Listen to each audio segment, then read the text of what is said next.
Shalom Bapak Ibu semua yang kasih Tuhan. Ya, ibadah akan segera dimulai. Mohon untuk HP di silent atau mungkin bisa di mode pesawat karena ibadah akan segera dimulai dan kita akan menikmati hadirat Tuhan.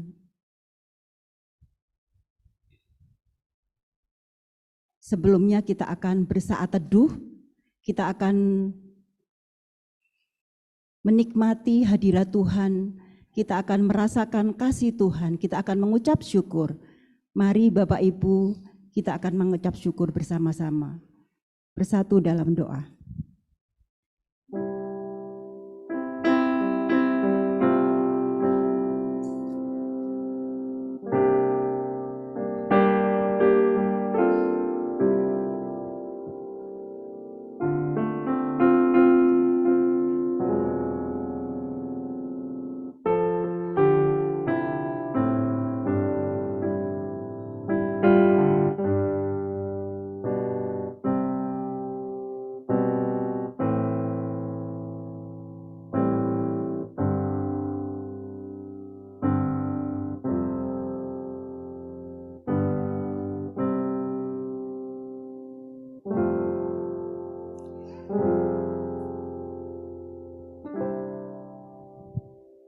Bapa yang baik, Bapa yang penuh kasih, yang kami sembah di dalam nama Tuhan kami Yesus Kristus. Terima kasih Bapa, pada pagi hari ini Bapa, kami anak-anak-Mu, Engkau hantarkan di tempat ini untuk menyembah-Mu Tuhan, untuk memuji-Mu Tuhan. Lebih-lebih kami akan menikmati hadirat-Mu, kami akan mendengarkan firman Tuhan. Biarlah Engkau memberkati setiap kami Tuhan, hamba-hamba-Mu yang hadir di sini Tuhan. Berikan kami hikmat-Mu Tuhan, sehingga pada saat firman diberitakan, kami jemaat-Mu bisa mengaplikasikan di dalam kehidupan kami.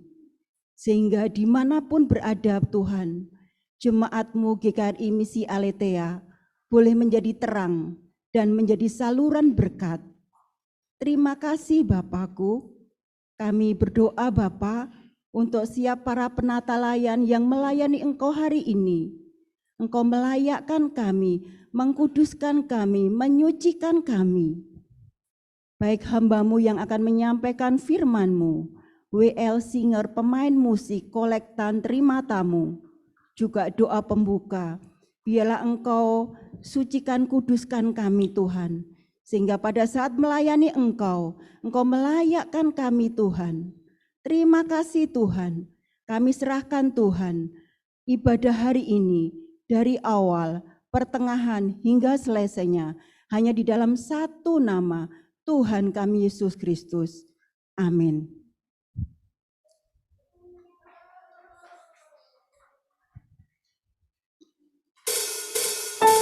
Aku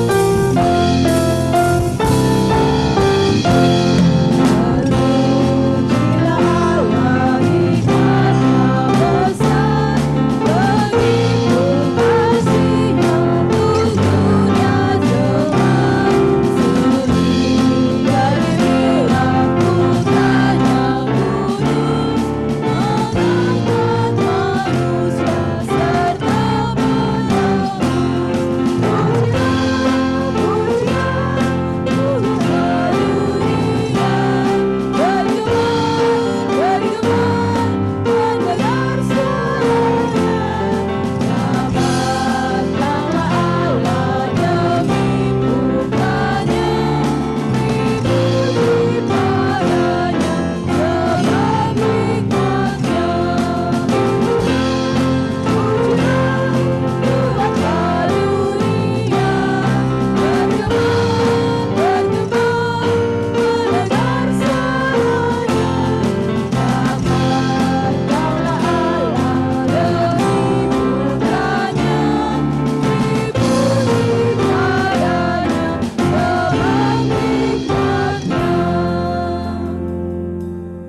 menciptakan langit dan bumi, yang tidak pernah meninggalkan perbuatan tangannya.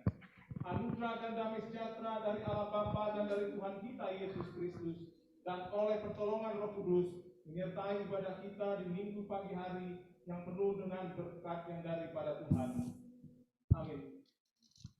Jemaat sekalian, dengarkanlah firman Tuhan yang terdapat di dalam Yosua 24 ayat 14. Demikian firman Tuhan. Sebab itu takutlah akan Tuhan dan beribadahlah kepadanya dengan tulus ikhlas dan setia. Jauhkanlah Allah yang kepadanya nenek moyangmu telah beribadah di seberang sungai Efrat dan Mesir, dan beribadahlah kepada Tuhan. Jemaat, silakan duduk yang di pintu. Bisa masuk ke ruangan ibadah.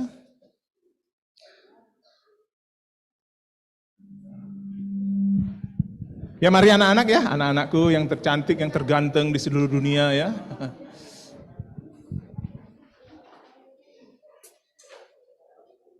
Iya, siapa lagi? Ayo anak-anak ke depan. Ya terus doakan Bapak Ibu ya anak-anak kita ini supaya sejak kecil mereka sudah mencintai Tuhan. Ayo kita nyanyi.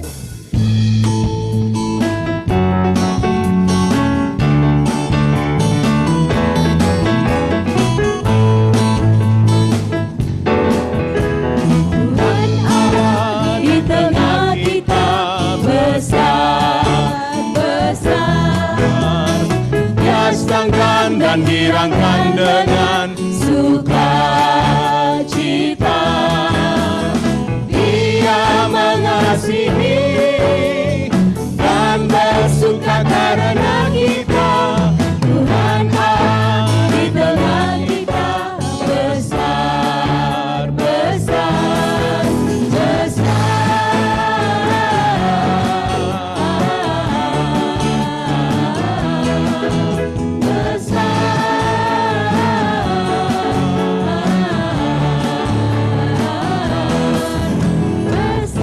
Anak-anak nyanyi sendiri ya, dengan keras anak-anak.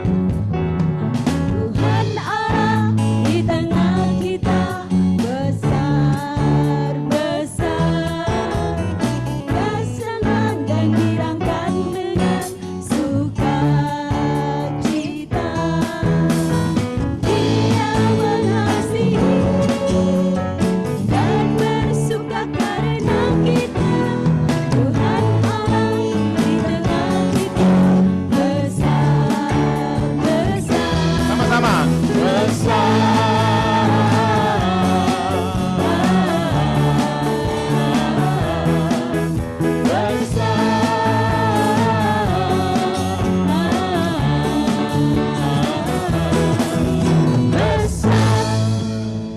Mari kita berdoa. Tuhan, inilah anak-anak-Mu yang masih kecil yang ada di gereja kami ini. Mereka akan datang menghampiri tahta-Mu. Mereka akan memuji, memuliakan Engkau, dan mendengarkan firman-Mu. Tuhan Roh Kudus kiranya menolong ibadah anak-anak kami.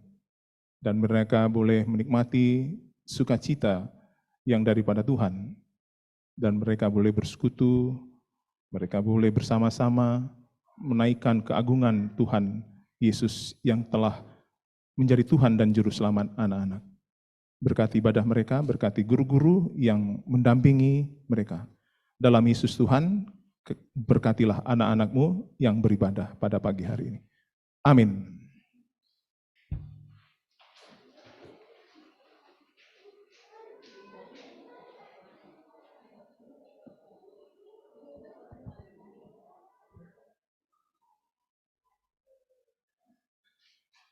Jemaat yang dikasihi oleh Yesus Kristus, kesempatan pagi hari ini kita datang merendahkan diri di hadapan Tuhan untuk mengakui semua salah dan dosa kita yang telah kita perbuat baik dalam pikiran, perkataan, dan perbuatan kita yang sengaja maupun tidak sengaja. Sebelumnya mari kita nyanyikan Bila Kerunungan Dosa.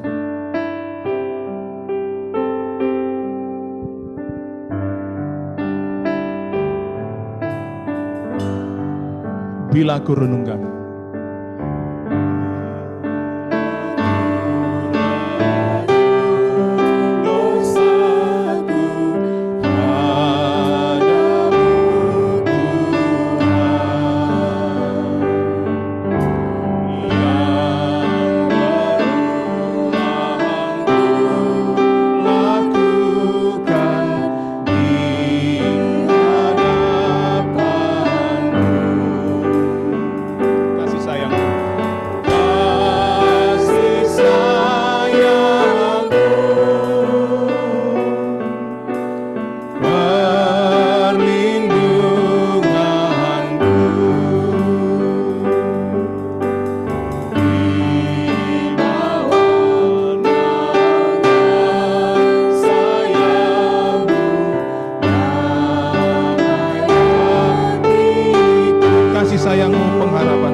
Mengalunkan lagu ini, mari kita secara pribadi naikkan doa pengakuan dosa kita di hadapan Tuhan.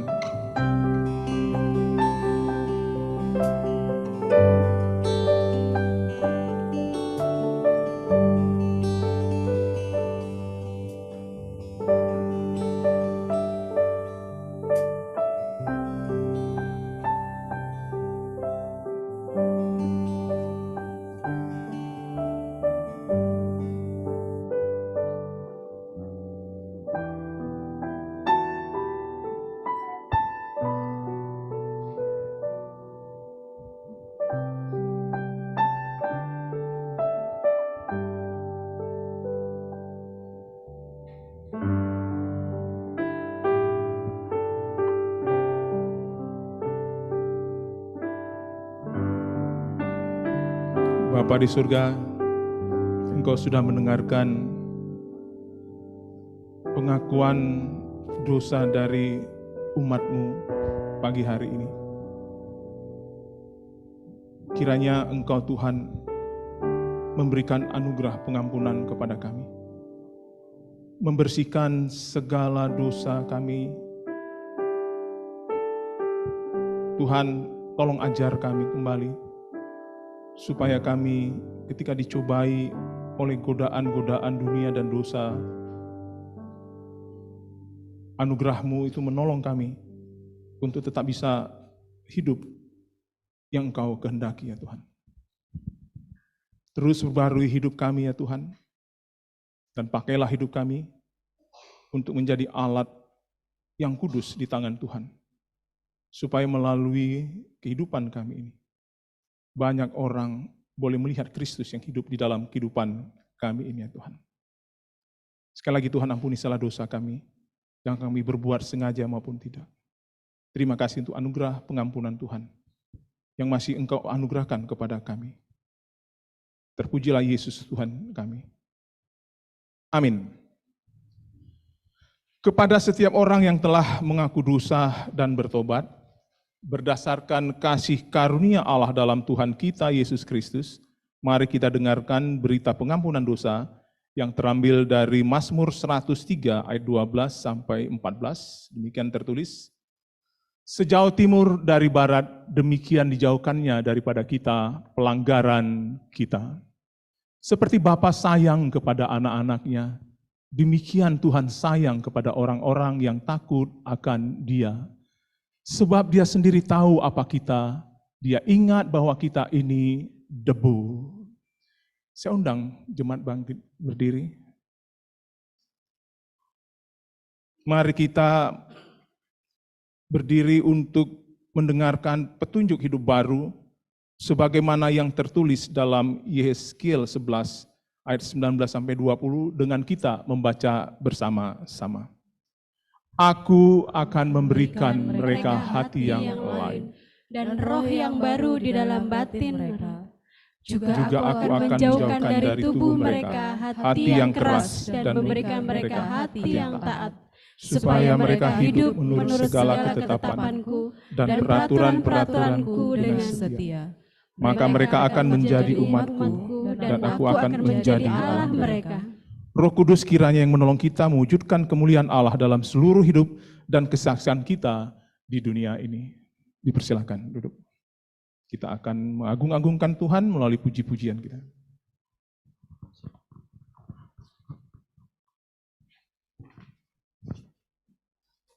Shalom Bapak Ibu yang dikasihi Tuhan, biarlah pagi hari ini kita akan menaikkan syukur kita kepada Tuhan.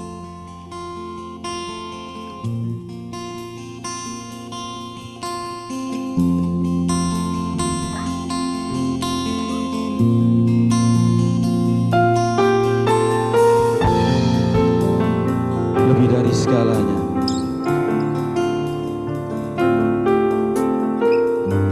kita menginginkan kasih Tuhan di dalam hidup kita.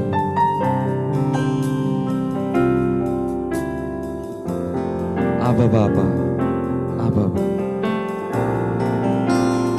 Aba Bapa,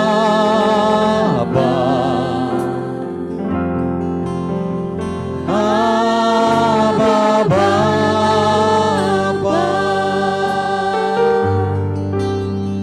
Kau segalanya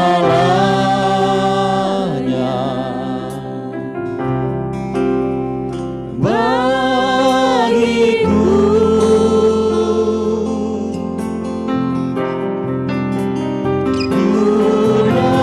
Tunaikan syukur padamu dengan segenap hatiku. Aba Bapa, ku mengasihimu. Sekali lagi kita mengatakan Aba Bapa. Kembali jemaat saya undang bangkit berdiri bersama-sama kita menaikkan Aba Bapa, Aba Bapa, Kau segalanya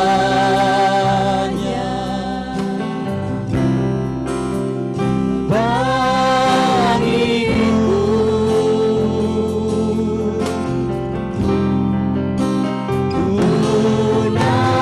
Tunaikan syukur padamu dengan segenap hatiku.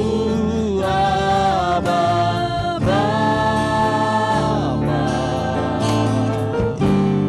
ku mengasihimu lebih dari segalanya, lebih dari segalanya.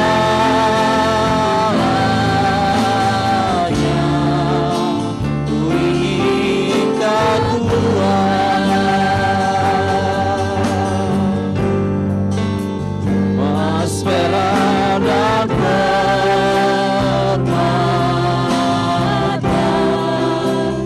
tiada artinya. Ku ingin lebih dekat bersekutu denganmu. Jadikan ku hamba setia kepadamu. Aba Bapa, Aba Bapa, Aba Bapa, Kau segalanya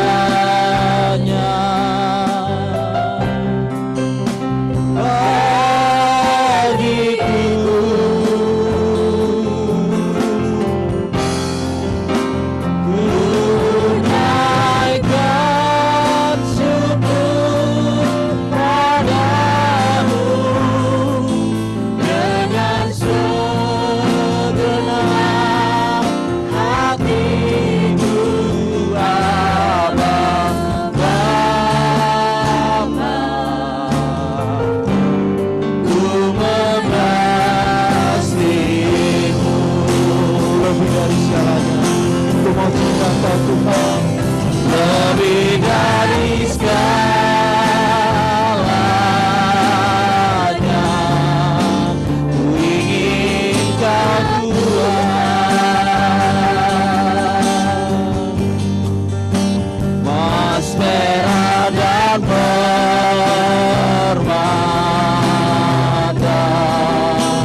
Terima kasih untuk hari ini.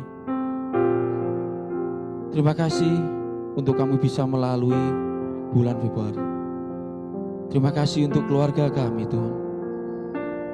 Terima kasih untuk pekerjaan kami. Terima kasih untuk kesehatan kami. Di bulan yang baru, kami akan melangkah dengan iman bersama dengan Tuhan. Biarlah kami tetap setia kepada Tuhan. Terima kasih Tuhan. Terima kasih untuk semuanya.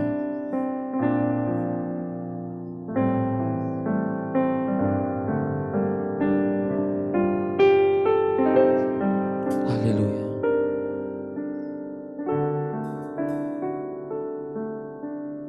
Haleluya Yesus. Terima kasih Tuhan.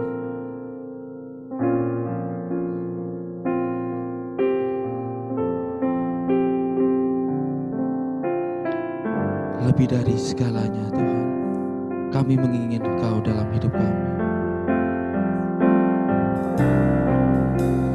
Lebih dari segalanya,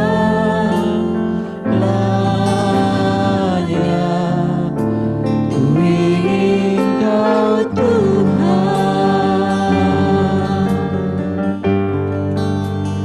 Mas perang dan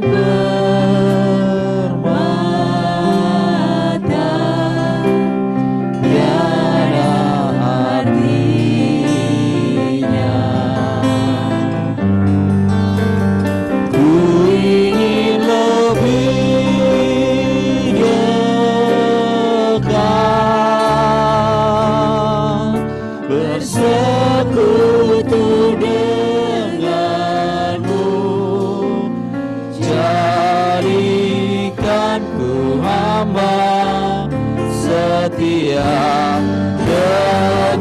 Sekali lagi kita mau katakan dengan iman, lebih dari segalanya Tuhan, kami menginginkan Engkau. Lebih dari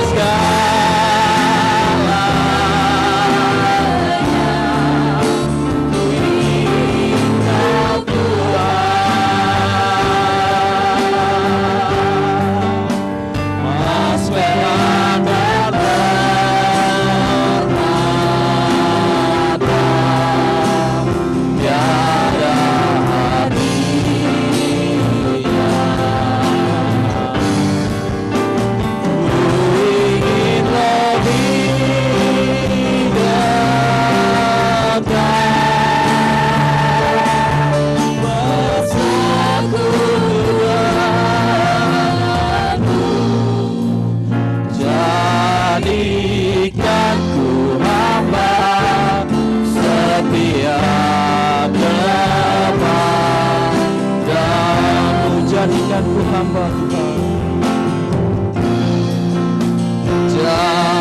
jadikanku hamba setia kepadamu, jadikanku hamba,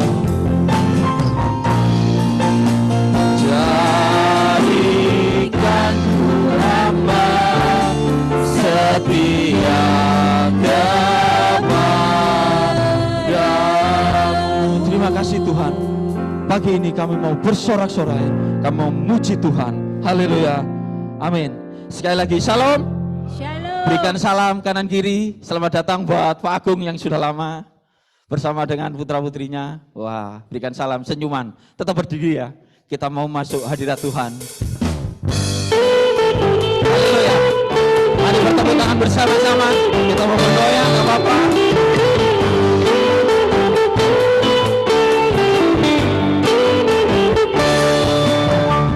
Masuk gerbangnya dengan hati bersyukur, halamannya dengan pujian, peduli baitnya dengan nyanyian syukur, hadirat yang khusus sukacita. Satu hari abad dan anugerahnya kekal selama-lamanya.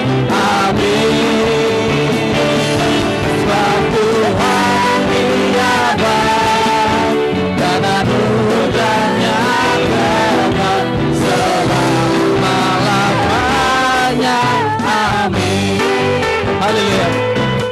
Anugerah Tuhan selalu melimpah buat kita.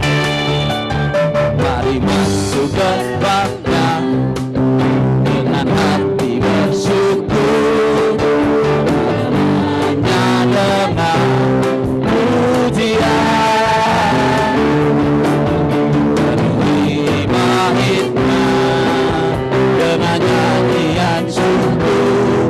Hadiratnya musuh sukacita. Katakan sama Bapa Tuhan ya baik. Dia baik dan anugerahnya kekal selama-lamanya. Amin. Suatu hari abad dan anugerahnya kekal selama-lamanya. Amin. Suatu hari abad. Dan anugerahnya kekal selama-lamanya. Amin. Suatu hari abad dan anugerahnya kekal selama-lamanya. Amin. Selama-lamanya.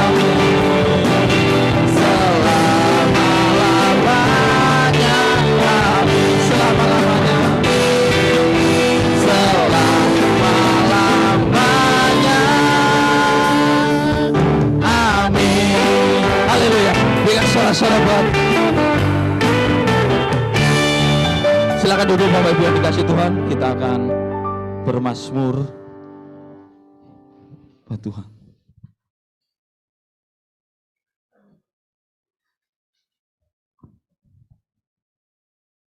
Saya akan membacakan Mazmur pagi hari ini, yaitu Mazmur 26 ayat 1 sampai 7.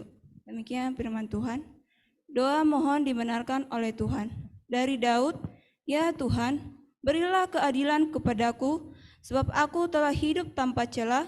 Kepada Tuhan aku percaya tanpa ragu-ragu. Ujilah aku ya Tuhan, dan cobalah aku. Selidikilah batinku dan hatiku. Sebab kasih setiamu selalu ada di depan mataku, dan aku hidup dalam kebenaran-Mu. Aku tidak duduk dengan penipu, dan dengan orang munafik aku tidak bergaul. Aku benci kepada perkumpulan orang yang berbuat jahat, dan dengan orang fasik aku tidak duduk. Aku membasuh tanganku tanda tak bersalah, lalu berjalan mengelilingi mezbah-Mu ya Tuhan, sambil memperdengarkan nyanyian syukur dengan nyaring, dan menceritakan segala perbuatan-Mu yang ajaib. Amin. Ya. Masih semangat ya? Amin. Tuhan Yesus adalah Raja. Sekali lagi saya undang kembali berdiri bersama-sama dengan kita. Terpujilah nama Tuhan.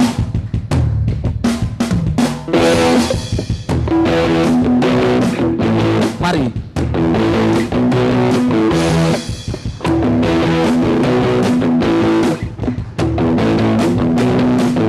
Terpujilah nama-Mu Tuhan.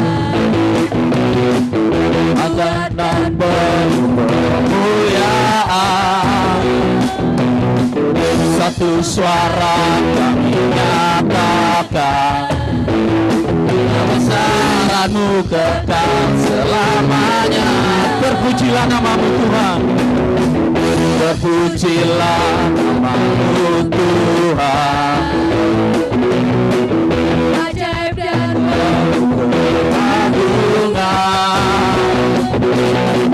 satu suara menyatakan, kerajaan-Mu kekal selamanya.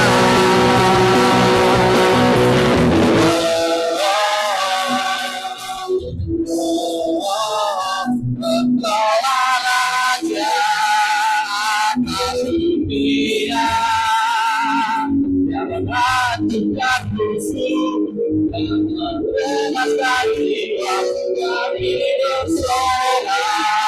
Bertemu tangan, engkau juga percaya, bahkan berjauh Terpujilah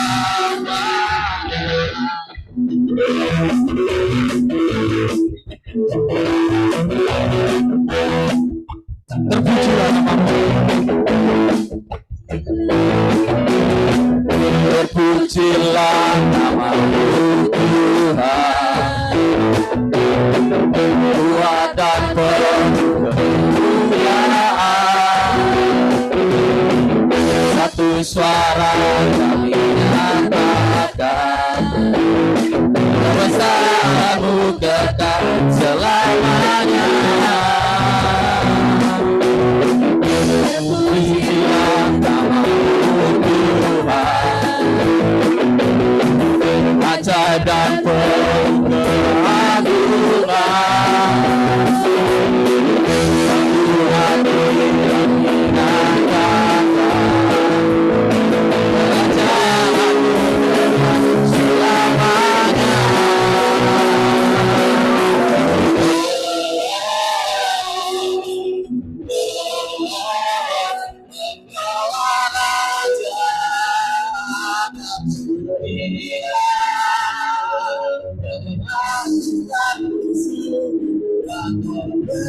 hati yang menyatakan, kerajaan-Mu kekal selamanya.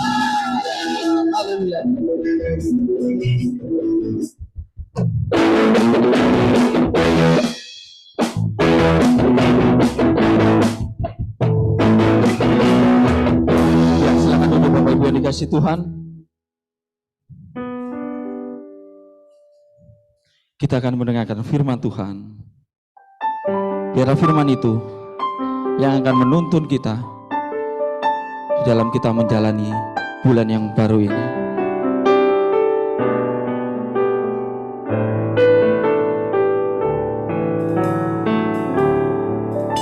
Sering ku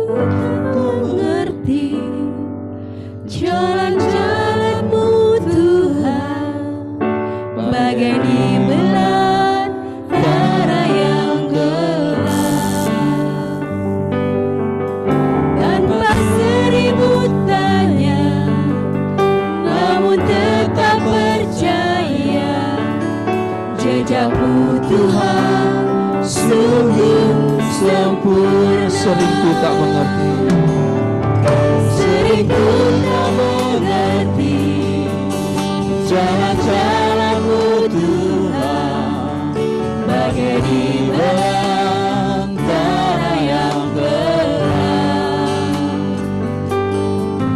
Tanpa seribu tanya, namun tetap percaya, jejak-Mu Tuhan sungguh sempurna. Ajarku memahami semua yang Kau ingini, agar hidupku puaskan hati-Mu. Bagi-Mu aku rela sepenuh hati menambah, serahkan diri ke api karya-Mu. Sering ku tak mengerti, sering ku tak mengerti jalan-jalan-Mu Tuhan, bagai di belantara yang gelap. Tanpa seribu tanya, namun tetap percaya, jejak-Mu Tuhan sungguh sempurna. Ajarku memahami jalani semua yang kau ingini, agar hidupku puaskan hatimu. Bagimu aku rela sepenuh hati menyembah, serahkan diri ke napi kasih, serahkan diri, serahkan diri ke napi karyamu, serahkan diri ke napi karyamu.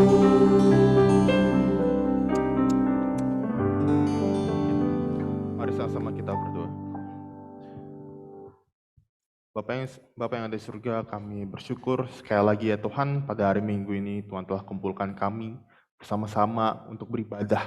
Terima kasih untuk setiap anugerah-Mu yang boleh kami rasakan satu minggu ini. Pada saat ini kami rindu untuk boleh mengenal Tuhan lebih dalam dan mengenal diri kami, mengenal posisi kami di hadapan Tuhan. Biarlah kami boleh memahami firman-Mu, sehingga itu juga boleh mempengaruhi bagaimana kami boleh bersikap, bagaimana kami boleh berkata-kata, sehingga hatimu juga dipuaskan dengan setiap hal yang kami kerjakan ya Tuhan. Terima kasih ya Tuhan, terima kasih. Kami serahkan pemberitaan firman Tuhan pada hari Minggu ini dalam tangan saja, hanya dalam nama Tuhan Yesus Kristus kami berdoa. Amin. Mari Bapak Ibu kita membaca dari Yohanes pasal yang pertama, ayat yang ke-12, satu ayat saja. Yohanes pasal yang pertama, ayat yang ke-12.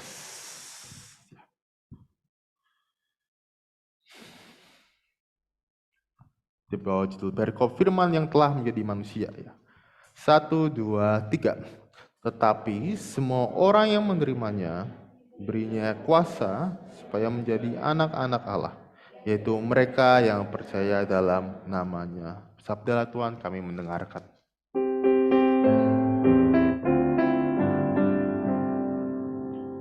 Bersabdalah Tuhan kami mendengarkan.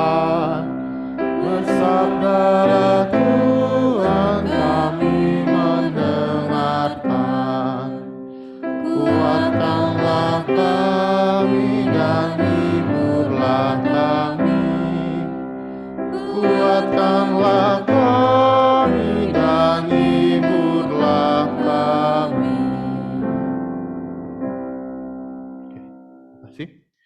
Oke, shalom Bapak Ibu. Oke, bagaimana kabarnya semuanya? Dalam keadaan sehat? Ya, luar biasa. Oke, karena hujannya semakin ekstrim ya, saya lihat nih ya belakangan ini ya, hujan angin ya. Nggak tahu ya kalau di Surabaya ya, saya di Sidoarjo itu merasakan dampak hujannya. Jadi kemarin itu di Sidoarjo itu badai, hujan badai gitu ya, anginnya kencang sekali gitu. Saya lihat di video-video. Untung waktu itu saya di Bungurasi gitu. Sampai saya tuh takut Bapak Ibu, kalau nanti saya pulang ke Sidoarjo, nanti saya pulangnya itu pindah alamat, rumahnya tuh geser, gara-gara saking kenceng anginnya gitu, Bapak Ibu ya. Nah, Bapak Ibu, hari ini kita akan mendengarkan firman Tuhan ya, dengan tema identitas dalam Kristus. Sebelumnya Bapak Ibu, saya mau menceritakan sebuah hal gitu ya, Bapak Ibu ya. Jadi memang bagi saya Bapak Ibu ya, sebuah ilmu tentang manusia gitu ya, misalnya sama salah satunya adalah psikologi gitu ya, itu cukup menarik karena itu cukup membukakan misteri bagaimana manusia itu seperti apa sih sebenarnya gitu ya. Bapak Ibu, ada sebuah studi yang disebut sebagai Lucifer Effect gitu ya. Wah, namanya ngeri nih, ini ada Lucifernya, jangan-jangan ini ada unsur setannya gitu ya. Tapi sebenarnya tidak ada unsur setan-setannya di sini, Lucifer Effect ini. Jadi ada seorang psikolog bernama Philip Zimbardo gitu ya. Jadi dia membuat eksperimen Bapak Ibu ya, pada tahun 1941 lah. Jadi dia membuat eksperimen di kampus, di mana kampus itu dia jadikan area bawah tanahnya itu sebagai sebuah penjara. Lalu dia pilih 30 orang yang sehat, jadi mentalnya itu sehat semua, 30 orang itu. Lalu mereka ditaruh di dalam situ, lalu ada sebagian orang yang diposisikan sebagai tahanan, yang satu lagi, sebagian lagi diposisikan sebagai sipir. Satu itu tahanan, satu bagian tahanan, yang sebagian lagi sebagai sipir gitu ya. Ya, jadi mereka ini yang sebagai sipir ini mereka diberikan kekuasaan. Jadi itu mereka bebas mau ngapain aja gitu, ngapain tahanannya gitu. Dan tahanannya ini ya merasa ditekan juga, harus merasa ditekan dan juga merasa harus nurut dengan sipir-sipir itu gitu ya. Nah, Bapak Ibu, eksperimen ini berlangsung selama 3 bulan dan hasilnya Bapak Ibu ya, dari 30 orang yang sehat itu gitu ya. Ketika mereka diberikan sebuah kuasa, diberikan sebuah tekanan, itu cukup mempengaruhi mereka. Jadi yang sipir-sipir itu jadi mereka menjadi lebih beringas. Mereka jadi lebih jahat. Jadi padahal itu simulasi, ini eksperimen simulasi Bapak Ibu, bukan beneran. Tetapi karena mereka cuma diberi kuasa aja, diberikan power gitu ya, mereka tuh berubah. Karakter mereka itu berubah, jadi suka menekan. Dan orang-orang yang sehat mental yang jadi tahanan ini, mereka menjadi stres, depresi, dan lain sebagainya Bapak Ibu. Karena apa? Karena ditekan oleh para sipir. Ini hanyalah sebuah simulasi Bapak Ibu. Sampai akhirnya Bapak Ibu ya, memang hasilnya eksperimen ini ditentang ya oleh publik gitu ya. Karena ternyata membahayakan jiwa dari para orang-orang yang ikut dalam eksperimen tersebut Bapak Ibu ya. Tapi Bapak Ibu ada sesuatu yang bisa kita pelajari Bapak Ibu ya dari eksperimen ini gitu ya. Jadi Bapak Ibu, eksperimen ini menunjukkan bagaimana gitu ya, manusia ketika dia dipaparkan oleh sesuatu di luarnya dia, itu tuh orang itu bisa berubah, Bapak Ibu ya. Orang itu bisa berubah ya. Nah, dalam beberapa kasus Bapak Ibu ya, efek Lucifer ini ya, jadi itu ini dapat berkontribusi pada perubahan identitas seseorang, gitu ya. Jadi dan itu terjadi itu secara bertahap. Jadi jika seseorang itu berulang kali terpapar oleh sebuah situasi kondisi tertentu yang menyebabkan dia tuh melakukan tindakan tertentu, entah itu jahat atau entah itu baik, jika itu terulang terus, seseorang itu tuh bisa berubah. Secara khusus identitasnya mereka itu bisa berubah, Bapak Ibu ya. Dan itu sebenarnya saya merasakan juga Bapak Ibu. Saya yang dulu di Jawa, lalu saya merantau, lalu sempat ke Medan gitu ya. Banyak hal yang merubah saya juga gitu ya. Yang saya dulu yang diem-diem ya di Solo gitu, ngomongnya diem-diem pelan-pelan gitu. Ketika saya masuk ke ke Medan gitu ya. Itu cukup merubah bagaimana cara saya berbicara gitu ya. Banyak yang berubah. Bapak Ibu, identitas atau jati diri itu sebenarnya itu tuh bersifat dinamis. Jadi makanya Bapak Ibu kalau ada yang ngomong ya orang itu yang nggak bisa berubah gitu ya. Kalau orang sudah seperti ini itu dia nggak bisa berubah. Tapi sebenarnya Bapak Ibu ya, pada faktanya seiring berjalannya waktu, orang itu tuh bisa berubah oleh karena waktu dan juga pengaruh-pengaruh dari luar sebenarnya Bapak Ibu ya. Hanya saja perubahannya itu tuh bisa jadi lebih jahat atau bisa jadi lebih baik. Makanya Bapak Ibu kalau ketemu orang-orang yang lebih tua gitu ya, yang mungkin dulunya dia adalah preman gitu ya, waktu dia sudah tua dia berubah gitu, jadi orang yang lebih bijak, jadi orang yang lebih diam, tenang gitu ya. Ada perubahan Bapak Ibu ya. Dan itu Bapak Ibu ya juga berlaku untuk kita orang-orang Kristen. Maka dari itu Bapak Ibu kita perlu sebuah nilai yang sifatnya itu tetap yang bisa kita pegang sehingga kita itu tidak kehilangan pegangan ketika ada situasi negatif yang memaksa kita untuk melakukan tindakan-tindakan yang tidak sesuai dengan nilai Kristiani, Bapak Ibu ya. Bapak Ibu, pertanyaan yang pertama Bapak Ibu, apa sih sebenarnya itu identitas ya? Jadi Bapak Ibu, identitas itu adalah sebuah konsep yang kompleks sebenarnya yang merangkum kita sebagai individu. Jadi ini sebenarnya identitas itu bukan sekedar hanya tanggal lahir, nama kita gitu ya, seperti KTP, bukan Bapak Ibu ya. Ada banyak hal yang membentuk identitas kita ya. Salah satu ya ada yang dari internal maupun dari eksternal gitu ya. Ada yang dari sifat bawaan kita dari kita lahir, pengalaman-pengalaman hidup kita gitu ya.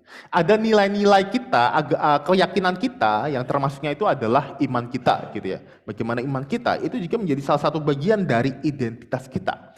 Namun Bapak Ibu ada hal-hal yang penting harus kita notice gitu ya dalam jati diri. Ada hal yang penting ketika seorang ini memiliki jati diri gitu ya. Untuk memiliki jati diri yang sehat ya, ada hal-hal yang penting harus di notice, harus diperhatikan gitu ya.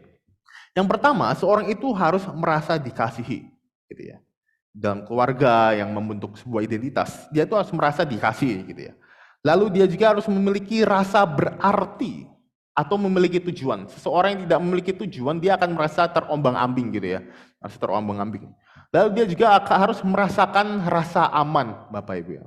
Lalu dia harus merasa berharga, dan juga dia harus memiliki rasa dimiliki oleh orang. Entah itu keluarga, entah itu istri, suami, anak gitu ya. Dia harus memiliki rasa dimiliki atau rasa memiliki, Bapak Ibu ya. Nah, banyak orang mengalami krisis identitas karena hal-hal ini, hal-hal penting ini, itu tidak mereka miliki, Bapak Ibu ya. Mereka di keluarga tidak merasa dikasih, gitu. Misalnya gitu. Atau mereka tuh di dalam hidup mereka tuh mereka merasa kayaknya aku ada dan tidak ada itu nggak ada gunanya gitu, nggak ada tujuannya, nggak ada pengaruhnya gitu. Jadi mereka merasa krisis identitas gitu ya. Atau mereka merasa itu hidup mereka tuh merasa sangat tidak aman sekali gitu ya. Hidup mereka ini kalau aku salah ambil keputusan ini bisa jadi ya jatuh miskin gitu ya. Atau salah keputusan nanti bisa jadi aku hancur seperti itu ya. Ada juga krisis identitas karena mereka tidak merasa berharga gitu ya. Mereka tidak dihargai di mana-mana, ditolak di mana-mana, akhirnya mereka merasa bahwa hidupku ini tidak berharga sebenarnya. Aku lebih memilih sebenarnya ya kalau bisa ya nggak hidup gitu misalnya Bapak Ibu. Dan juga ada orang-orang yang mengalami krisis identitas karena mereka merasa tidak dimiliki gitu ya. Mereka punya keluarga tetapi mereka merasa bahwa aku tidak merasa bahwa keluarga ini itu memiliki aku. Aku rasanya kok yang memiliki aku malah kawan-kawanku atau tetanggaku gitu misalnya. Tetanggaku yang malah aku lebih merasa dimiliki oleh tetanggaku seperti itu Bapak Ibu. Dan itu cukup mempengaruhi seorang mengalami krisis identitas Bapak Ibu. Nah, Bapak Ibu, jadi yang sebenarnya hal-hal ini, hal-hal penting ini sebenarnya Alkitab sudah menjelaskan dan Alkitab itu menjawab hal-hal ini dan memberikan kita rasa-rasa hal-hal penting ini sebenarnya sudah dijawab oleh Alkitab Bapak Ibu ya. Bapak Ibu, saya mengajak kita kembali membaca dari Yohanes 1 ayat kedua ya. Saya bacakan saja seperti dikatakan tadi ya. Tetapi semua orang yang menerimanya diberinya kuasa supaya menjadi anak-anak Allah, yaitu mereka yang percaya dalam namanya. Yang satu lagi, 1 Yohanes 3 ayat yang pertama, gitu ya. Lihatlah betapa besarnya kasih yang dikaruniakan Bapa kepada kita, sehingga kita disebut anak-anak Allah, dan memang kita adalah anak-anak Allah. Karena itu dunia tidak mengenal kita, sebab dunia tidak mengenal Dia. Bapak Ibu, ada satu kata yang satu hal yang kita harus notice di sini ya, yaitu apa? Anak-anak Allah. Jadi Bapak Ibu, ketika kita menerima Yesus Kristus sebagai Tuhan, gitu ya, kita ini dianggap sebagai anak-anak Allah. Gitu. Karena kita ini anak-anak Allah, ini cukup menjawab bagaimana hal-hal penting ini, hal-hal penting yang tadi soal identitas, itu tuh cukup terjawab gitu ya Bapak Ibu. Seharusnya kita tuh memiliki rasa aman di dalam Allah. Mengapa Bapak Ibu ya? Coba kita lihat bahwa Alkitab itu menjawab satu persatu permasalahan krisis identitas yang tadi kita indikatornya tadi itu ya, 5 hal yang penting itu ya. Merasa dikasihi ya. Itu dijawab dalam Yohanes 3 ayat 16. Kalau Tuhan tidak mengasihi kita, ngapain dia repot-repot untuk mati bagi kita? Karena Allah sendiri ngomong bahwa anaknya turun untuk menebus dosa manusia, dunia, kita masing-masing gitu Bapak Ibu ya. Kalau kita ini Tuhan tidak mengasihi kita gitu ya. Dia nggak akan repot-repot melakukan hal tersebut Bapak Ibu ya. Lalu memiliki rasa berarti dan bertujuan gitu ya. Tujuan Allah itu lebih besar dan saking besarnya itu kita tuh kadang itu nggak paham tujuan Tuhan tuh kita buat kita itu lahir itu untuk apa Bapak Ibu ya. Tetapi seringkali itu kita merasa bahwa kita ini tidak memiliki tujuan hidup, kita merasa bahwa hidup kita ini tidak berarti. Tapi di mata Tuhan, ya Alkitab sendiri mengatakan bahwa Tuhan mendesain kita masing-masing itu punya tujuan masing-masing Bapak Ibu ya. Lalu memiliki rasa aman. Ketika Paulus menulis surat Filipi 4 ayat 13 dalam penjara gitu ya. Meskipun dia di dalam penjara sangat riskan sekali dengan tekanan dan juga dengan rasa kesepian dan segala macamnya, dia berkata bahwa dia dapat melakukan segala satunya di dalam Kristus yang memberikan kekuatan kepadaku. Itu sebuah rasa aman Bapak Ibu ya. Ketika tengah kesulitan, Tuhan sendiri yang memberikan kekuatan kepada kita. Lalu merasa berharga, Bapak Ibu, kalau masih ingat ayat di mana satu helai rambut kita, itu tuh nggak akan jatuh tanpa Tuhan itu tahu kalau dia tuh rontok jatuh gitu, Bapak Ibu ya. Ya, itu sebegitu berharganya kita, gitu ya, bahwa Misal apa ayat di Matius 6 ayat 26 itu kalau nggak salah ya. Burung-burung gitu ya. Tuhan itu pelihara. Apalagi kamu seperti itu ya. Kenapa kamu takut dengan masa depanmu? Burung-burung di udara aja Tuhan pelihara. Bunga-bunga di taman itu yang tidak melakukan apa-apa, Tuhan kasih pakaian yang indah, bahkan lebih indah dari pakaian para raja, Bapak Ibu ya. Lalu rasa dimiliki, itu dijawab juga oleh dalam 1 Korintus 12 ayat 27, yaitu apa? Kita semua ini adalah anggota tubuh Kristus, Bapak Ibu. Kita ini semua adalah anggota tubuh Kristus. Sayangnya, kelima hal ini, Bapak Ibu, yang sudah dijawab di dalam Alkitab, seringkali kita tidak sadari. Bapak Ibu, jadi ada sebuah cerita di mana sepasang suami istri yang mereka itu sama-sama punya hobi. Hobinya apa? Hobinya itu hiking, Bapak Ibu. Sama-sama hobinya hiking. Mereka jalan ke hutan gitu ya. Nah, tiba-tiba mereka itu bertemu dengan ular piton yang menyerang, bukan bertemu gitu ya. Bertemu salaman dong ya. Mereka jalan tiba-tiba diserang sama ular piton gitu ya, yang suaminya gitu ya. Lalu ular piton itu melilit, menggigit ya. Lalu dia dililit. Sangat kencang sekali. Badannya itu sudah terlilit semua. Suaminya itu sudah nggak kuat lagi, mau melepaskan lagi untuk nahan itu sudah nggak kuat lagi. Istrinya nggak punya kekuatan untuk membantu suaminya. Ya sudah panik, mereka panik gitu ya. Mereka sudah panik, bagaimana caranya untuk melepaskan sampai akhirnya Bapak Ibu ya, di depan mata sang istri, suaminya tewas secara perlahan gitu ya. Diremukan oleh liritan dan gigitan ular piton secara perlahan. Akhirnya sang istri cuma bisa menangis saja, sambil ngelihat di hadapan dia itu suaminya itu mati, gitu ya. Sampai dia nggak sengaja kena area pinggangnya sini, dan dia baru sadar kalau dari tadi itu dia bawa pisau, dia bawa golok bukan pisau, dia bawa golok yang bisa jadi game changer gitu ya, bisa jadi itu mengubah jalannya cerita. Bapak Ibu, jadi mereka itu panik dengan situasi yang dihadapi, saking paniknya, mereka tuh nggak sadar bahwa sebenarnya solusinya itu ada dalam diri mereka, gitu ya. Jadi solusinya sudah ada sebenarnya, bisa dipakai gitu ya. Tetapi karena saking paniknya dengan situasi dari luar, mereka tuh nggak kepikiran, mereka tuh nggak sadar bahwa sudah ada solusinya. Bapak Ibu, kadang itu kita lupa dengan identitas kita gitu ya. Ketika kita itu dihadapkan dengan sebuah situasi.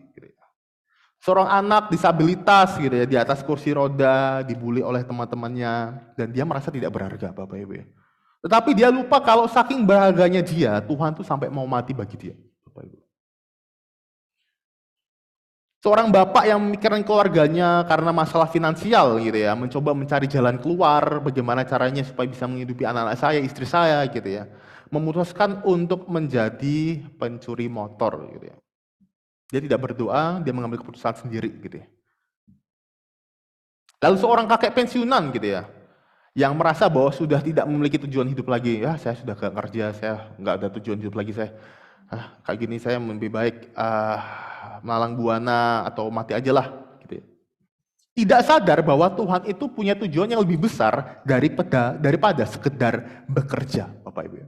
Kita seringkali di hadapan situasi kondisi yang membuat kita itu lupa identitas kita sebagai anak-anak Allah, Bapak Ibu. Sama seperti sang istri tadi, sebenarnya sudah ada cara untuk menyelesaikan masalahnya, tapi karena situasi luar yang membuat kita itu tertekan, kita itu tidak sadar identitas kita itu siapa, Bapak Ibu. Bisa tunjukkan lagi? Bapak Ibu, hanya Tuhan yang mampu memberikan rasa aman dan berharga yang sejati, Bapak Ibu ya. Hanya Tuhan saja. Dunia bisa menolak kita, dunia bisa memberikan kita rasa tidak berharga, dunia bisa memberikan kita rasa tidak aman, tetapi rasa aman itu kita bisa dapatkan dari Tuhan. Mungkin kita merasa tidak berharga, mungkin kita tidak dianggap di keluarga kita atau di daerah sosial kita gitu ya. Tetapi Tuhan selalu menganggap kita apa adanya. Apapun, siapapun kita, Tuhan menganggap kita. Tuhan mengenal kita, setiap kelemahan kita, dan bahkan meskipun Tuhan tahu kelemahan kita, Tuhan tetap menerima kita, Bapak Ibu ya. Hanya Tuhan yang mampu memberikan rasa aman dan berharga yang sejati, Bapak Ibu ya. Itu kata kuncinya. Bapak Ibu, harus kita ingat ya Bapak Ibu ya, tapi ya, bahwa tujuan dari identitas kita itu semua yang Tuhan kasih kepada kita, rasa aman, rasa berharga dan lain sebagainya gitu ya. Itu tuh bukan sekedar untuk kita nikmati sendiri, Bapak Ibu ya. Bukan hanya untuk diri kita sendiri, Bapak Ibu. Ada tujuan yang lebih besar daripada itu, Bapak Ibu. Ya, tujuan identitas ya. Bapak Ibu, kita dikelilingi oleh ini kenapa tidak bisa balik? Ya. Kita dikelilingi oleh semangat kompetisi di sekitar kita gitu ya, Bapak Ibu. Dan ini adalah hal yang normal gitu ya. Pasti bisnis-bisnis di sekitar kita gitu ya, yang kita jalan gitu ya, di pinggir-pinggir jalan, buka toko, buka soto atau segala macamnya, itu pasti mereka bersaing dan mencoba untuk menunjukkan bahwa mereka ini lebih baik daripada yang lain, sehingga orang-orang itu mau datang gitu. Dan itu bukanlah hal yang salah, Bapak ya, bukan hal yang salah. Ya, di dalam bisnis menunjukkan keunggulan sebuah bisnis supaya orang-orang tertarik untuk datang, itu bukanlah sebuah hal yang salah, Bapak ya. Nah, namun Bapak Ibu, seringkali hal itu tuh mempengaruhi kita gitu ya. Kita merasa bahwa kita ini dapat mendapatkan rasa aman gitu ya. Kalau kita memakai, kita itu menunjukkan keunggulan diri kita kepada orang lain. Atau menunjukkan keunggulan diri kita kepada Tuhan gitu ya, misalnya ya. Nah, Bapak Ibu, ketika kita mendapatkan rasa aman dan berharga di dalam Kristus, tujuannya itu bukanlah supaya kita itu menunjukkan siapa diri kita ya. Jadi ini sebenarnya salah Bapak ya, gitu. Ada orang-orang gitu ya, ketika mereka diberikan sebuah kekuatan, diberikan harta gitu ya oleh Tuhan. Jadi mereka pakai harta itu untuk menyerang Tuhan balik, gitu. Jadi bukannya mereka menunjukkan siapa yang memberikan harta itu, tapi mereka menunjukkan betapa kayanya aku kepada orang-orang sekitar mereka, gitu ya. Jadi tujuannya itu malah untuk menunjukkan siapa dirinya, tetapi bukan untuk menunjukkan siapa Kristus. Bapak Ibu tahu ya kata imitasi ya.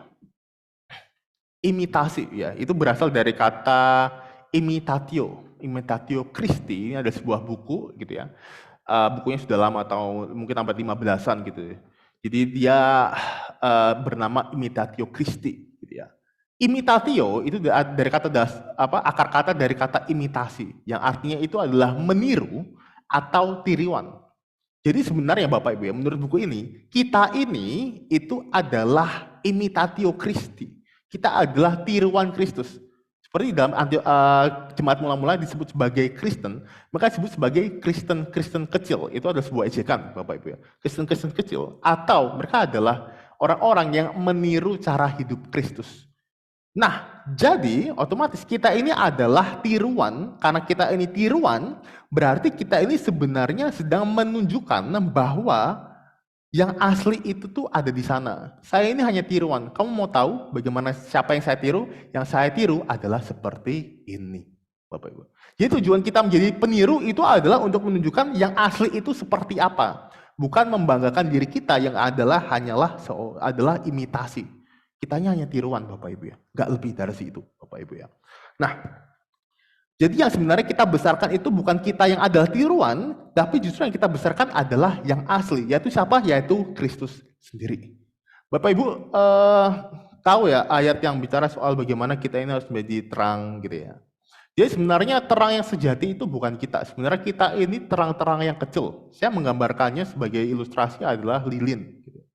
Kita ini sebenarnya adalah lilin-lilin kecil di jalan setapak.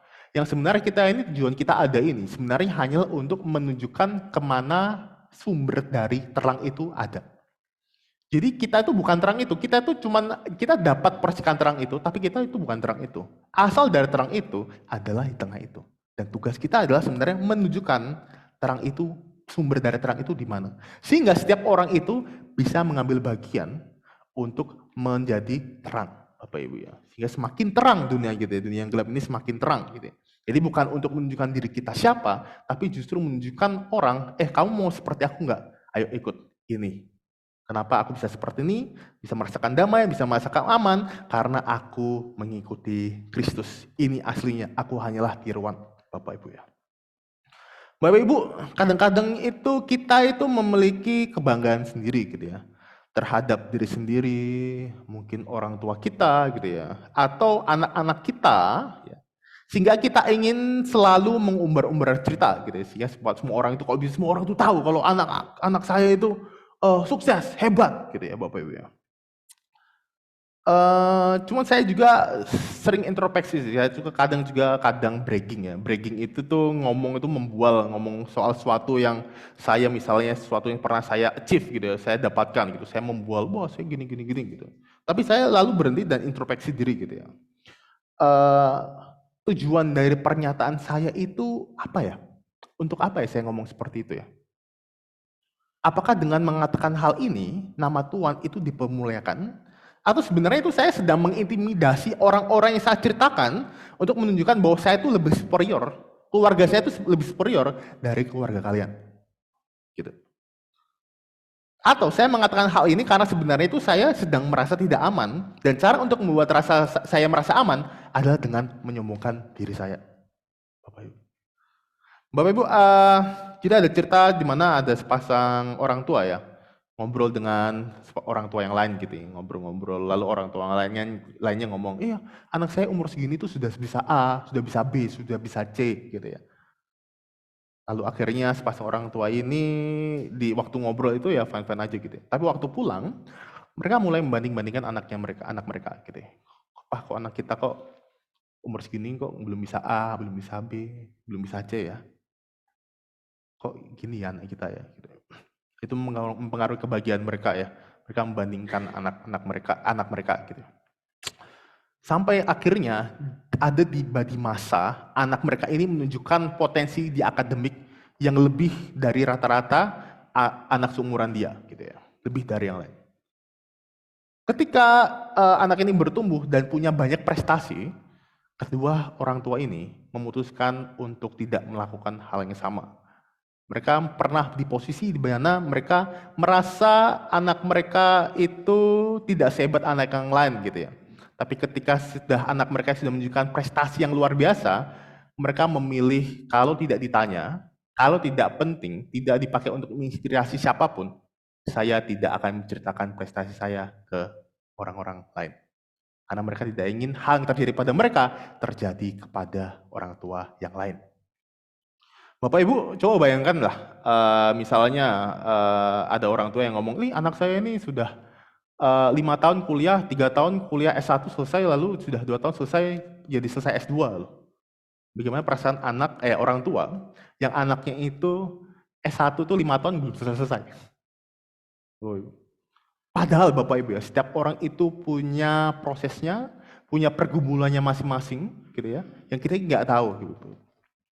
Kita berpikir bahwa dengan menceritakan ini gitu ya, saya bisa menunjukkan betapa hebatnya saya, tapi pada waktu yang sama ternyata saya menyakiti hati orang lain gitu Bapak Ibu ya. Bapak Ibu, maka dari itu Bapak Ibu ya, hati-hati. Jika tadi yang saya katakannya, apakah jika dengan mengatakan ini, saya itu mendorong orang lain untuk semakin maju, atau malah saya menjatuhkan orang lain gitu ya. Apakah dengan mengatakan ini, saya sedang menunjukkan superioritas saya, atau sebenarnya saya ini sedang merasa tidak aman sehingga supaya orang itu melihat saya itu hebat, saya menceritakan membual supaya saya terlihat hebat, Bapak Ibu. Jika saya tidak merasa bahwa perkataan saya yang keluar ini memuliakan Tuhan, maka lebih baik saya tidak mengatakan hal tersebut, Bapak Ibu. Rasa aman dan berharga itu kita tujukan agar kita dapat membawa orang lain mengenal siapa yang membuat kita merasa aman dan berharga, bukan untuk menunjukkan superioritas kita di dunia ini, Bapak Ibu. Next, bisa tunjukkan. Nah, Bapak Ibu, conclusion ya. Jadi Bapak Ibu ya, ingat kembali identitas kita di dalam Kristus itu memberikan kita rasa aman dan berharga yang sejati. Di luar Kristus, itu rasa aman dan berharga yang palsu. Hanya kita bisa didapatkan di dalam Kristus saja. Dan tujuan dari rasa aman dan berharga kita dalam Kristus adalah agar apa? Tuhan dipermuliakan, bukan untuk memuliakan diri kita sendiri, Bapak Ibu ya. Jangan sampai kita menyombongkan apa yang kita miliki. Karena apa yang kita miliki itu sebenarnya bukan kita yang mengusahakan, tetapi Tuhan yang kasih. Jika kita menyombongkan apa yang kita miliki, hati-hati, Tuhan bisa ambil apa yang sudah Tuhan kasih kepada kita, Bapak Ibu ya. Oke, demikian firman Tuhan pada pemberitaan firman Tuhan pada hari ini. Mari sama-sama kita berdoa.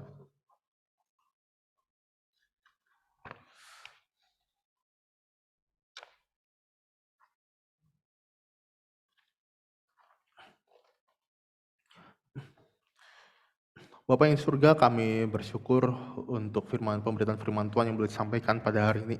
Kami boleh bersama-sama ya Tuhan diingatkan identitas kami sebagai anak-anak Tuhan, anak-anak Allah.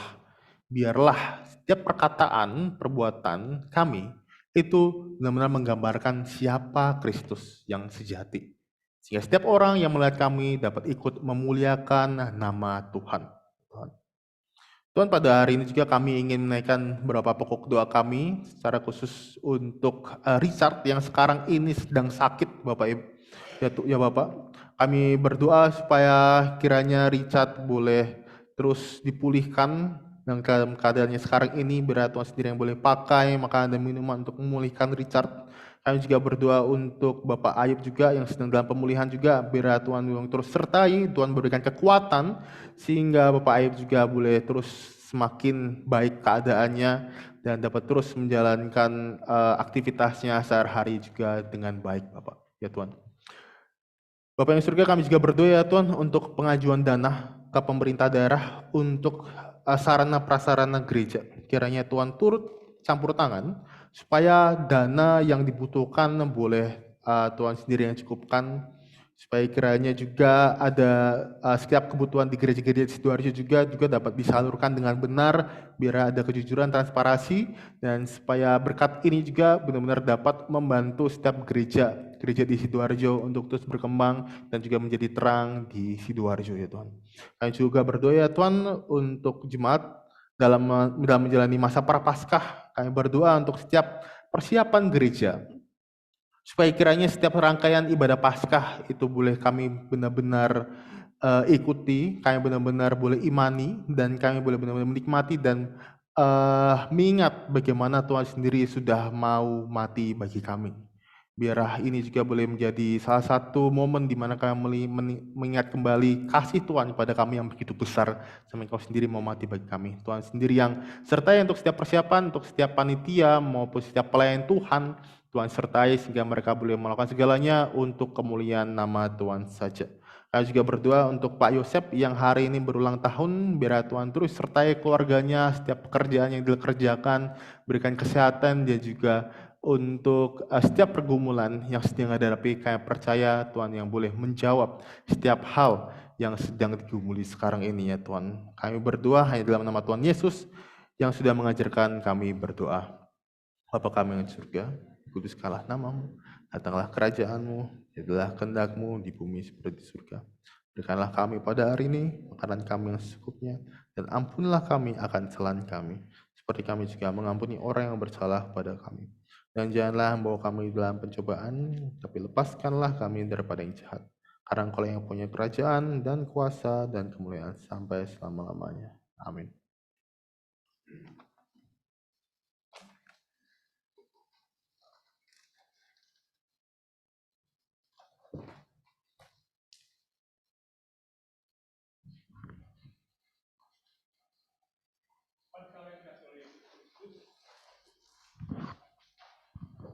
Kita akan memasuki pelayanan perjamuan kudus.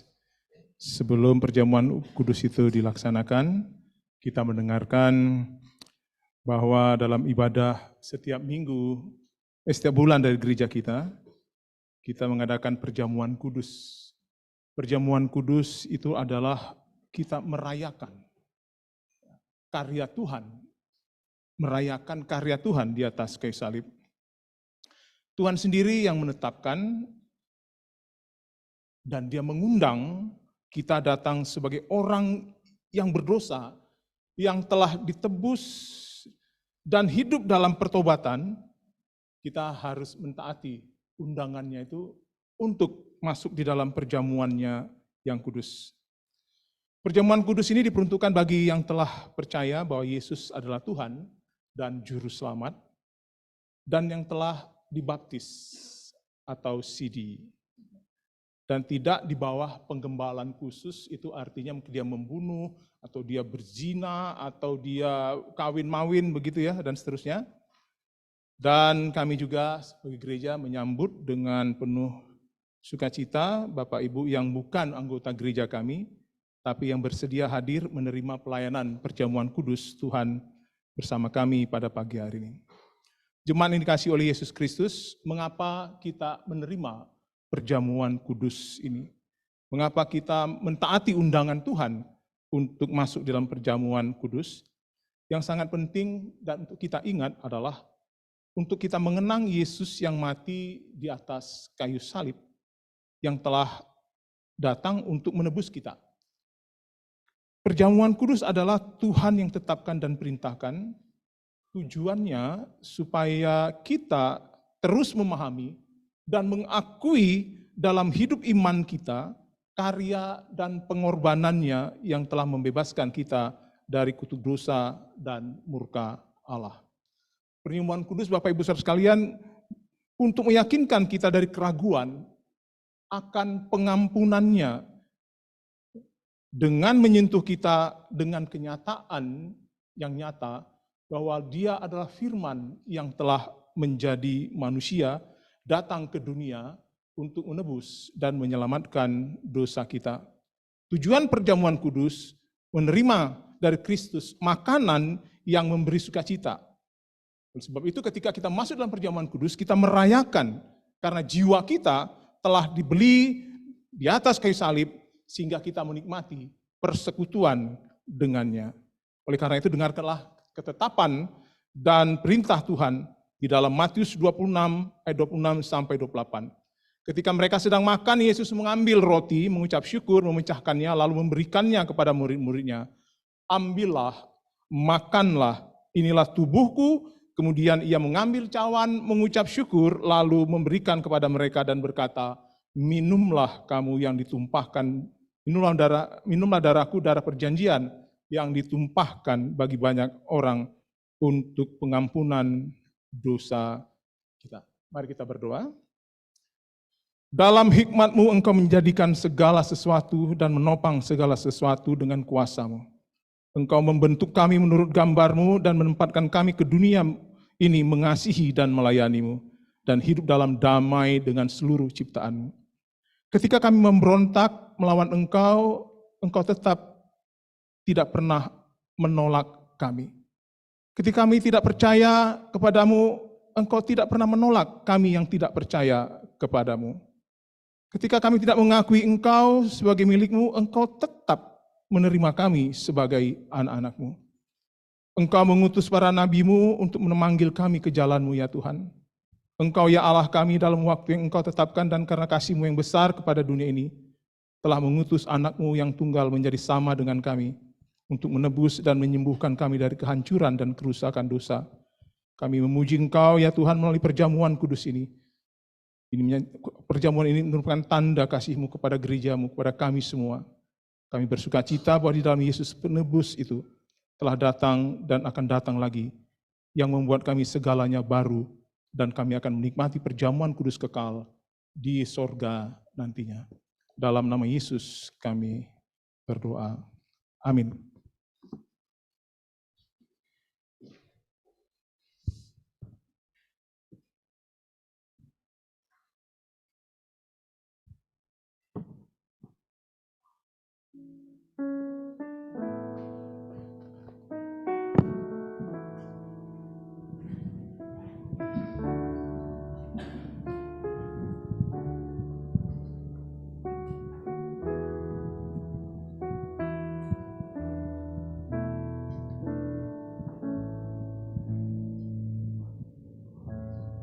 Jemaat sekalian, roti yang dipecah-pecahkan ini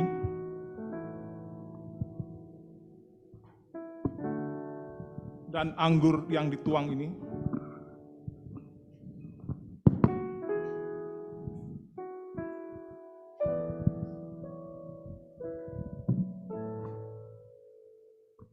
tanda yang menandai korban Kristus di atas kayu salib.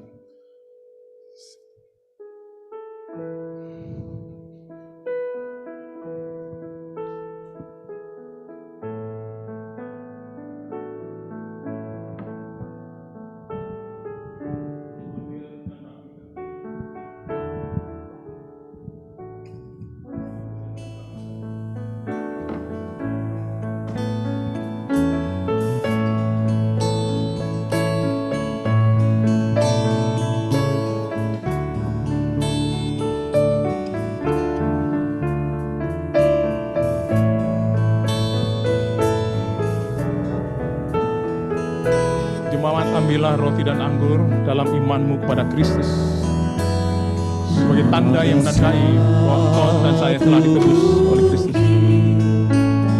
Jauh dari sini, lihat salib Tuhan berdiri. Sepotong kayu kasar, tanda dosa besar. Di sana Tuhan pernah mati. Ku datang pada salib itu, ku ingat cintanya Tuhanku. Ya ku jatuh pada kakinya, saudaraku dapat ampun dosa.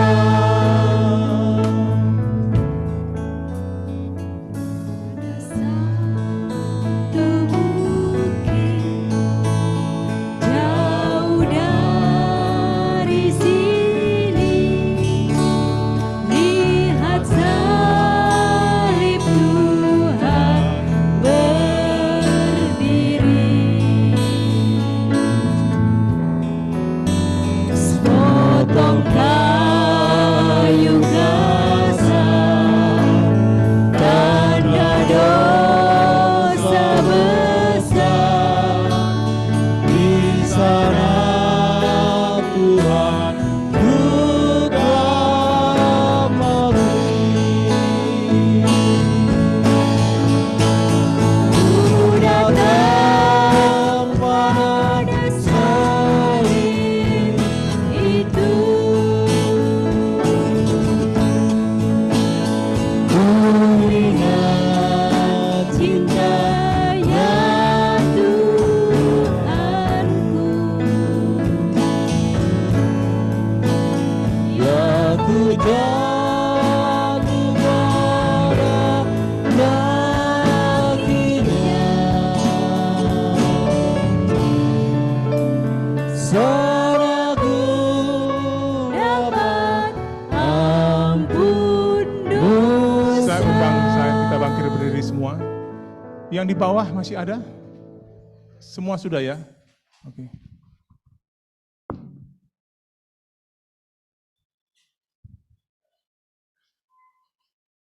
Kita angkat roti kita.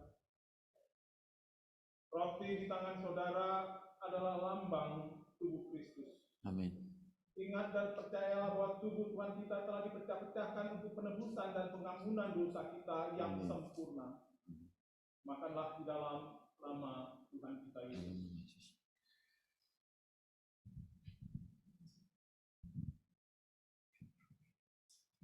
Mari kita angkat tangan. Kawan, anggur di tangan saudara adalah lambang darah Kristus. Darah perjanjian yang ditumpahkan untuk penyucian dan pengampunan dosa kita yang sempurna. Mari kita menikmati di dalam nama Tuhan kita Yesus.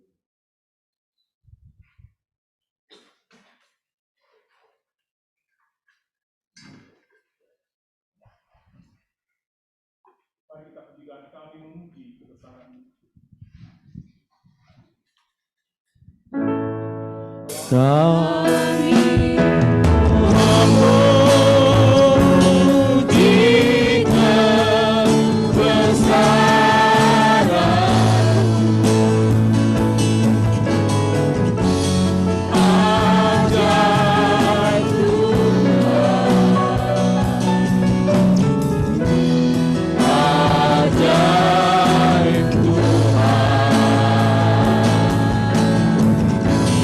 kami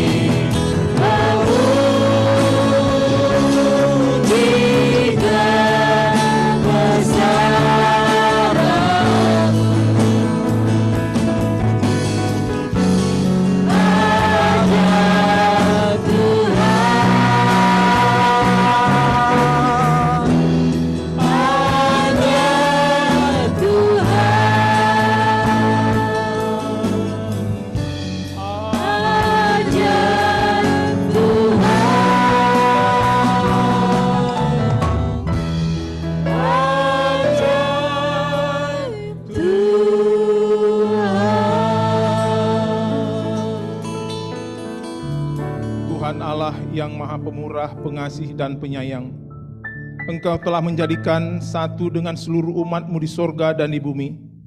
Engkau telah memberikan kami roti kehidupan, yaitu anak-Mu Tuhan kami Yesus Kristus. Dan tolonglah kami yang telah mengambil bagian di dalam tubuh Kristus dan menerima cawan penderitaannya untuk menjadi kami murid-murid yang setia, sehingga kehidupan kami sehari-hari menjadi bagian dari kehidupan kerajaan-Mu. Utuslah kami sekarang ya Tuhan ke dalam dunia dalam damai sejahtera-Mu, dan berikanlah kami kekuatan dan keberanian untuk mengasihi dan melayani Engkau dengan kesukacita dan ketulusan hati.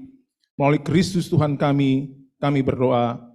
Amin. Berikan salam kiri kanan saudara bahwa kita bersaudara di dalam Kristus Tuhan kita. Salam. Setelah itu kita duduk.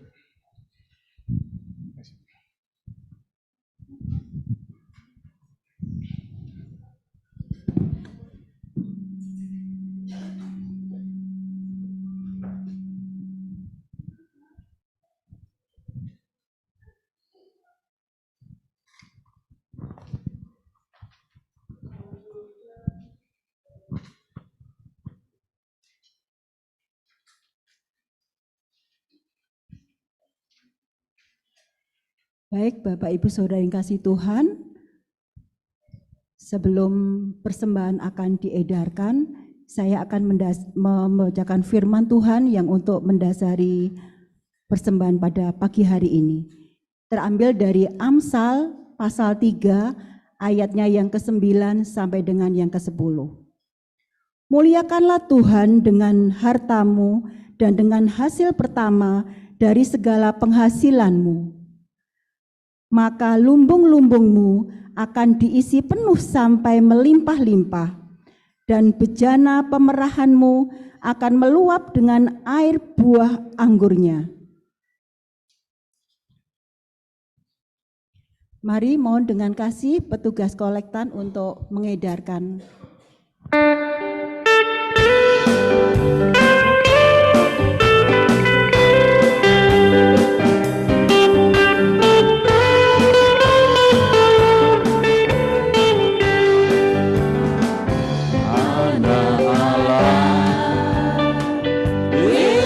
Namanya menyembuhkan, menyucikan.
Mari kita bawa persembahan kita ke dalam doa. Tuhan Yesus, terima kasih Tuhan untuk kasih-Mu Tuhan, untuk anugerah-Mu Tuhan, sehingga pada pagi hari ini kami anak-anak-Mu boleh memberikan persembahan Tuhan. Biarlah Engkau memberkati setiap hamba-hamba-Mu yang memberikan persembahan, juga perpuluhan Tuhan. Biarlah Engkau memberkati pekerjaannya, Engkau memberkati keluarganya Tuhan. Biarlah persembahan ini boleh memberikan untuk kebesaran kerajaan-Mu di tempat ini Tuhan. Biarlah Engkau memberkati setiap hamba-hamba-Mu yang akan mengelolanya. Terima kasih Tuhan, terpujilah nama-Mu, di dalam nama Tuhan kami Yesus Kristus, kami sudah berdoa dan mengucap syukur. Amin. Baik Bapak Ibu Saudara yang kasih Tuhan, visi dari gereja kita di tahun 2024 adalah membawa orang kembali ke jalan Tuhan. Seperti firman Tuhan yang sudah kita dengar bersama-sama, bersama Tuhan kita akan memberikan yang terbaik. Bersama Tuhan kita boleh menjadi terang dimanapun berada. Bersama Tuhan hati kita menjadi damai. Bersama Tuhan hati kita menjadi sejahtera. Baik, tema besar gereja kita adalah Jesus is the center. Berpikir, bertindak, dan menjadi seperti Kristus. Next. Bapak Ibu yang kasih Tuhan, gereja kita setiap jam 7 pagi memberikan renungan. Mari Bapak Ibu Saudara yang kasih Tuhan, kita buka renungan itu dan itu bisa menguatkan hati kita. Next. Baik. Mengundang jemaat untuk hadir di dalam persekutuan doa puasa Kamis tanggal 7 Maret jam 12:30 di ruang TK. Jadi Bapak Gembala memberikan informasi buat kita semua jemaatnya untuk melakukan doa puasa. Nanti jam 12:30 kita akan berbuka puasa gitu ya Bapak ya. Ya begitu, jadi mari kita nanti di situ akan makan bersama, kita akan doa bersama-sama untuk mendoakan kebutuhan gereja kita. Baik,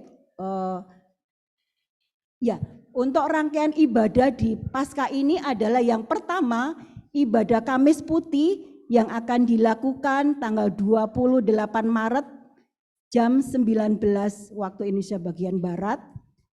Nomor 2, ibadah Jumat Agung akan dilakukan tanggal 29 Maret jam 8.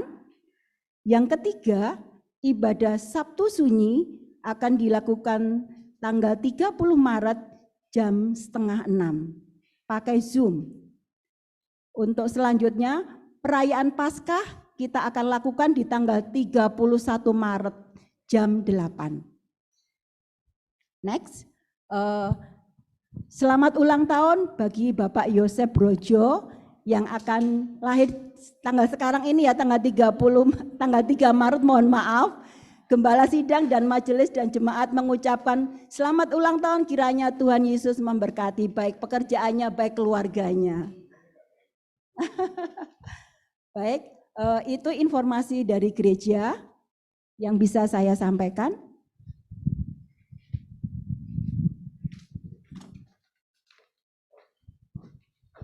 Ya Bapak Ibu, kita sudah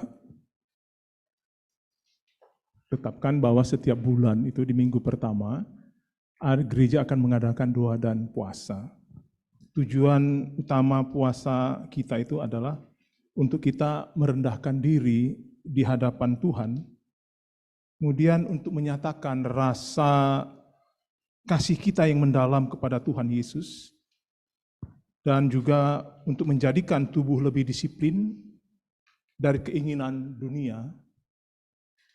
Dan yang terakhir adalah untuk kita bersama-sama dengan saudara-saudara kita yang punya pergumulan, kita menambahkan rasa simpati kita kepada sesama kita untuk dapat merasakan penderitaannya sesama kita dan di dalam gereja kita. Oleh karena itu saya mengundang untuk hari Kamis, Ibu itu ya tadi ya, itu bukan jam 12.30 tapi jam 11 mulainya.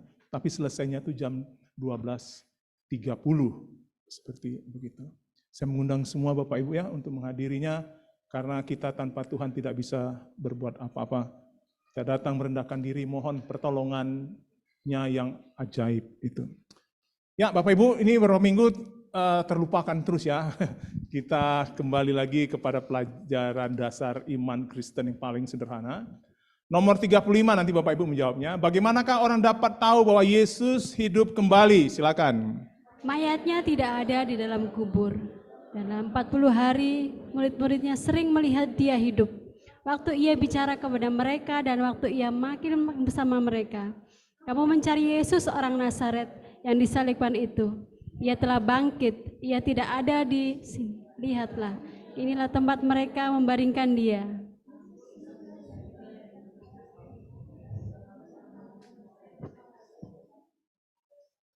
Berikutnya, apakah yang dinyatakan oleh kebangkitan Kristus? Hal itu menyatakan bahwa Kristus adalah benar-benar Allah.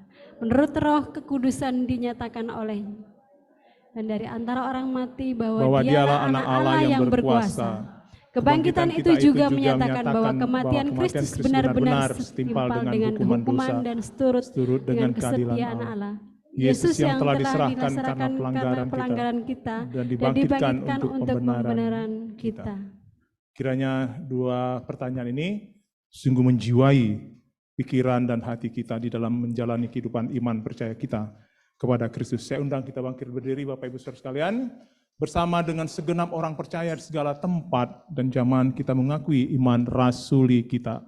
Aku percaya kepada Allah, Bapa yang Maha Kuasa, Khalik langit dan bumi, dan kepada Yesus Kristus anaknya yang tunggal Tuhan kita, yang dikandung dari Roh Kudus, lahir dari anak darah Maria, yang menderita sengsara di bawah pemerintahan Pontius Pilatus, disalibkan, mati dan dikuburkan, turun ke dalam kerajaan maut. Pada hari yang ketiga bangkit pula dari antara orang mati, naik ke sorga, duduk di sebelah kanan Allah, Bapa yang Maha Kuasa. Dan dari sana ia akan datang untuk menghakimi orang yang hidup dan yang mati. Aku percaya kepada Roh Kudus, gereja yang kudus dan am, persekutuan orang kudus, pengampunan dosa, kebangkitan tubuh, dan hidup yang kekal. Amin. Amin. Mari kita pujikan. Pujian apa nih?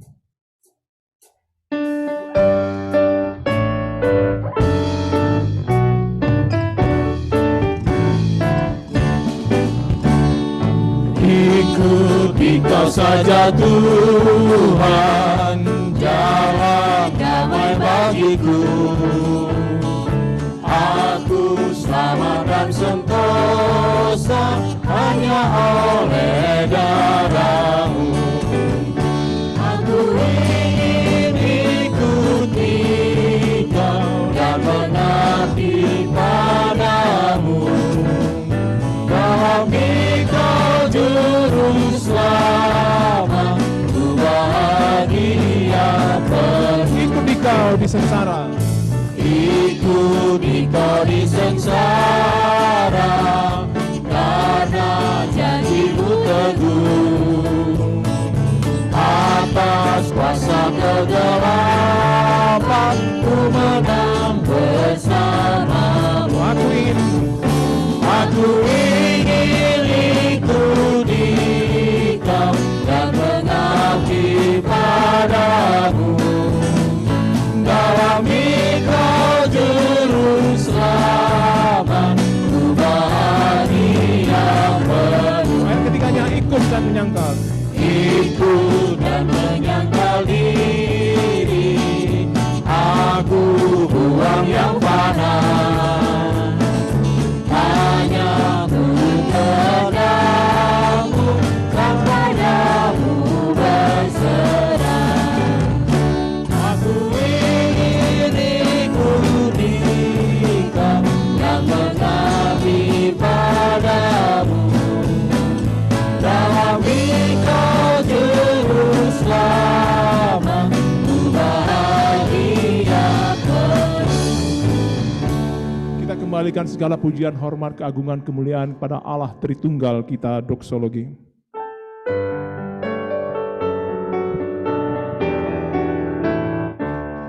Ku Puji Allah Bapa Putra, puji Allah Roh Kudus, ketiganya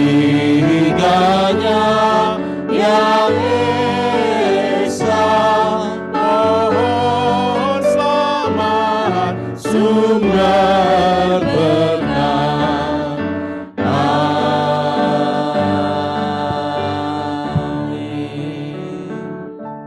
Jemaat, pulanglah engkau ke tempat masing-masing, dan kiranya firman Tuhan yang kita telah dengar boleh sungguh menjadi kehidupan iman percaya kita. Tuhan memberkati engkau dan melindungi engkau. Tuhan menyinari engkau dengan wajahnya dan memberi engkau kasih karunia. Tuhan menghadapkan wajahnya kepadamu dan memberi engkau damai sejahtera. Yang percaya katakan amin. Amin. Amin. Amin.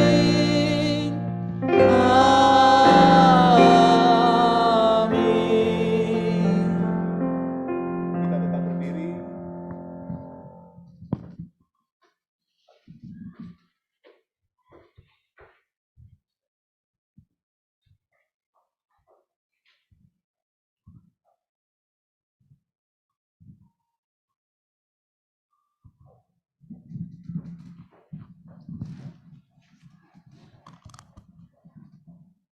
Silakan duduk, saat teduh.